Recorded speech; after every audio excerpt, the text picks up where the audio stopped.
I'm Aaron from PhoneDog.com, and part 2 of a dogfight battle between the HTC Windows Phone 8X and the Nokia Lumia 822 starts in just a second. But first, special thanks to our partners at Best Buy Mobile for giving us devices just like this for use in our One Pull Bandit giveaway game, which we turn around and give to you on the site for free at instantwin.phonedog.com. When you walk into Best Buy Mobile, you're not going to deal with rebates. I hate paperwork. I hate waiting 8 to 10 weeks for those debit cards that you never use anyway. At Best Buy Mobile, you'll walk out paying the after rebate price. Let's take a look. 8X, Lumia 822. Which device is going to win? Let's find out in a dogfight, which starts right now. It's part 2 of a dogfight video between the two Windows Phone 8 devices available on Verizon. One is the HTC Windows Phone 8X. Nice device, $200, and it's bringing some exclusives to Verizon, namely wireless charging. Even though the 8X is available on T-Mobile and on AT&T, wireless charging is exclusive to the Verizon wireless version. Other specifications include a 1.5 gigahertz dual-core Snapdragon S4 CPU, a 4.3-inch HD display, 720p. That is an 8-megapixel camera with 1080p HD video recording, a 1,800 milliamp hour non-removable battery, and then Windows Phone 8 along with 4G LTE connectivity on the nation's largest wireless carrier. Then you have the Nokia Lumia 822 over here. A little bit of a cheaper device, at least in terms of price and in some ways in terms of specs as well. The device, the build quality is a little different. It's a Lumia device with a 1.5 gigahertz dual-core Snapdragon S4 CPU. So same processor, 4.3-inch display. It is not HD though. 8-megapixel camera on the back with 1080p HD video recording, 1,800 milliamp hour removable battery with a micro SD card slot. This does not have a micro SD card slot, so when you reach 16 gigabytes of internal storage, you are out of luck on the 8X, so keep that in mind.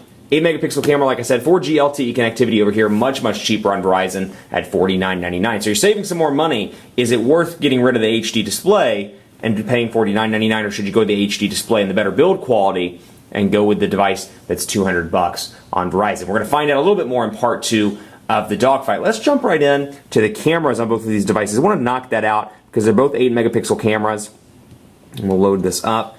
8-megapixel shooters on both units. And I love the fact that on Windows Phone 8 you can easily swipe between the gallery and the live image itself. So you can see that image that I took. And here's an image just to show you what text looks like. And I showed the Lumia 822 press release that Verizon sent over when the device came in. You can see very clear text all around the chip on this. Very nice. Then, of course, HTC does a great job in this department with their high-end units. I'm going to bring over this Galaxy Note 2 that's sitting on my desk so you can take a look at it. And that was with the flash on. Let's go ahead and turn the flash off. And there you can see what an image looks like. So logo is nice and clean, easy to see, beautiful image over on this device as well. Very pleased all around with the overall look and feel of cameras on both. And then of course you have some goodies that come in Windows Phone 8 as well. And I'll show you those right here. For example, Bing Vision. These are basically camera lenses you can install atop this. So this one has Bing Vision as well. And you're like, well, what else is there beside Bing Vision? Let me show you what you can get in the Microsoft Store, and I'll take that time to talk a little bit about Microsoft Store itself. It's not quite up to par as the Android Store, Google Play, and then of course the App Store on the Apple side, but what you do get is some great collections of applications, some of which are HTC or Nokia exclusives. Here are some applications that you can take advantage of in your camera. For example, Photo Beamer, Smart Shoot, Cinemagraph, and I give the edge to Nokia just because they've got a ton of stuff you can do with your camera. Over here, it's a bunch of HTC applications which are great, but you don't get anything like Creative Studio, Panorama, excuse me, I think I'm losing my voice. Panorama, and then of course a couple of different filters. So I can install Panorama, for example, and use the device obviously to take a panorama shot, and that'll appear and live right within my camera application. So that's a really nice feature there. That said, the overall image quality is fantastic on the HTC 8X, and one thing I really like, and I find myself missing this when I'm not working with HTC Windows phones, the lock screen. Absolutely love the fact that the weather pops up just like that. It's a beautiful HTC thing. It looks just as good as it does on Android. And again, I like the new things that Windows Phone 8 brings in terms of ease of use and shortcuts. So as you can see here, there's that. And let's jump right into the People Hub as well. I want to start out with the Me Hub so you can take a look at that. The Me Hub is not the actual name. It's just called the Me Tile. And you can see right here, bam, it brings up my Twitter account. I can post an update from either one of these, and I can post it to Twitter. If I had other social networks shared on this, I could post to something else, but I can easily post a quick update. From there, I can see notifications, people that have mentioned me in tweets, people that are following me or that have replied to me, and I can check in and set chat status as well if I want to, all from this hub right here. Let me check in, pick a place, and I can move back and forth between that. And of course, I've got it down on both of these devices, and it's showing my Twitter picture right now. So you can see right there as well, and the person or people that have mentioned me throughout the day in tweets. Now, this is the PhoneDog_Aaron account. Just as a note, as a reminder, I am leaving PhoneDog on December 31st. If you want to keep in touch with me, my personal Twitter handle is Aaron C. Baker. I'd love to hear from you about this dogfight, both before and after December 31st. Hit me up there and let me know what you think. The PhoneDog_Aaron account will be shutting down pretty soon. So keep that in mind if you do communicate with me on a regular basis on Twitter. But let's take a look, jumping away from that and jumping into some more exciting stuff, because you want to talk about exciting things. I want to talk about the value-added applications that Nokia brings in over here. And one of those is Nokia City Lens, and we'll bring that up. And we've played with this before in quite a few reviews and dogfights, but you know what? I'm obviously in Dallas, live in Dallas, so let's find some food around the office. And I can calibrate the compass. I'll find some food over here, and I can either do it in portrait mode and see all those laid out pretty quickly and pretty easily without a lag, or I can switch it over to landscape mode and I can see them in kind of real time. So you can obviously see the compass over here. I can see McDonald's across the way. I can see Dairy Queen. I can see Egg Roll Express. I can see Fish on Fire and more. And then of course I can see my laptop.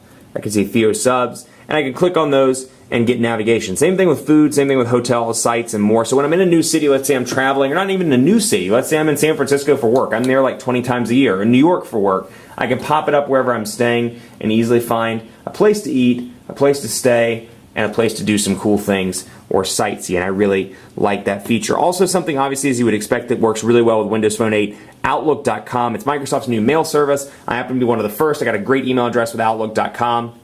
Very quick and very easy to use on both of these devices. So we'll load up Outlook so you can see what that looks like as well. And I'll load it up over here as well just to show you the two different themes. You can obviously switch between dark and light on both of these units. So you can see emails, Windows Phone over here, and all I have to do to delete that and scroll back and forth and just click over there on the side and delete multiple messages at once. Or I can switch folders and more. Pinch to zoom, responsive again through here. Very responsive, very fluid user interface. That said, it does still exhibit an element of simplicity. So if you're somebody that really likes that complex feel of Android, you like to root, you like to hack, and you like your device to feel like that, like it's got a bunch of features, I think there's a distinct feeling that people get when it comes to that. You either really like a simplistic device that's just easy to use and kind of always works, kind of like iPhone, kind of like Windows Phone 8, or you want that device where you can tinker and play with it and find different settings and different features. That's where Android comes into play. I'm still learning stuff every day about Android, finding new features, because honestly, you're paying for HTC now, you're paying for Samsung, you're paying for LG and Motorola to develop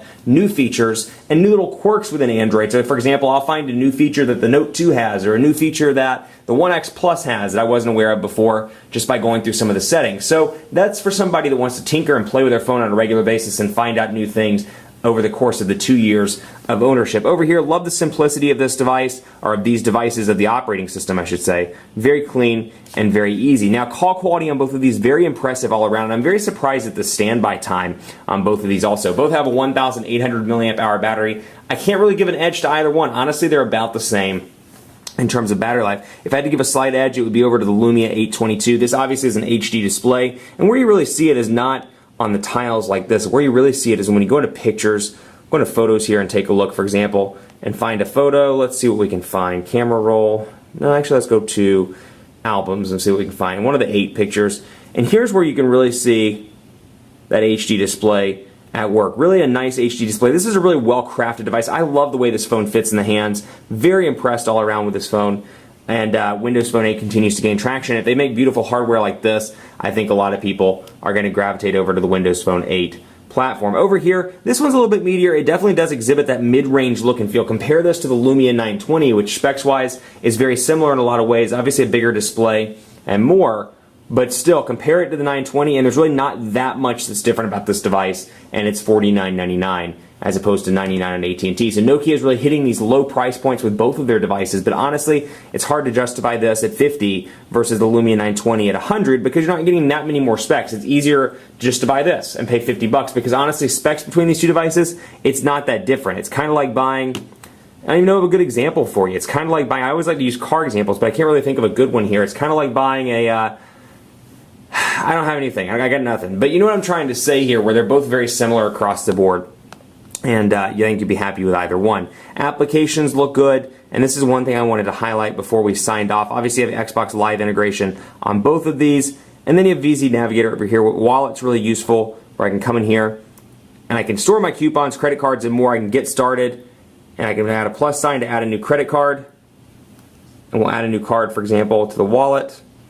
And I'll show you the way that the overall user interface looks on this device. So I can enter the credit card here and use next. And then I can use this wallet for purchases and more. So really nice that that application is coming out of the gate. Both of these devices have NFC capabilities. Tap to send, which is really nice. That's what they're calling it in Microsoft Windows Phone 8. Another great thing about both of these devices, Kids Corner, which I've highlighted a couple of times in some Windows Phone 8 reviews, but I'll show you what it's like over here. Settings, you got your kid that plays with your phone. You don't want him or her to call somebody or email somebody at work. So what you do is you come down to Kids Corner and you turn it on, and we're going to add some applications. Let's say kid gets camera, calculator, alarms, and Foursquare, and that's about it.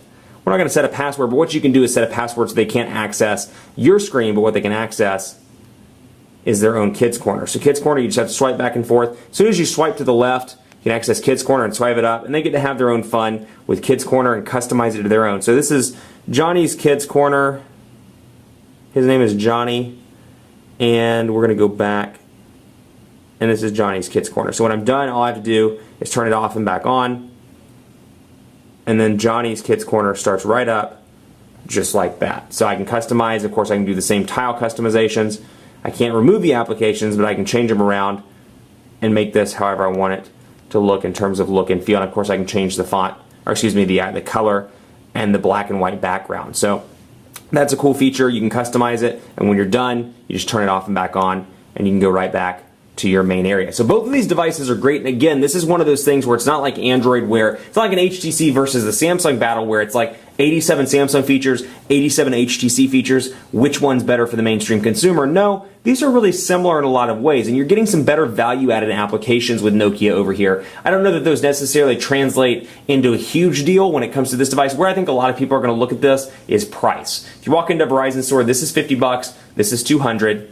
Which one are you going to go with? This one has some great value-added applications. This one's kind of run-of-the-mill when it comes to applications, with the exception of HTC's apps. But what it does have is a gorgeous build quality that I think a lot of people are going to love. So the winner of the dogfight is the HTC Windows Phone 8X. It definitely wins the dogfight by a mile, just because of the design, because of the HD display, and again, because of some of HTC's applications and the fact that it has some fantastic features out of the gate. That said, this is a fantastic device. Do not want to sway anybody away from this device. And honestly, if you're looking at these and you're like, is there enough to justify? Here's where this dogfight gets tricky. This one won, but is there enough to justify the price difference between 50 and 200? Not really, unless you like the design of this. If design is that important to you, go with the 8X.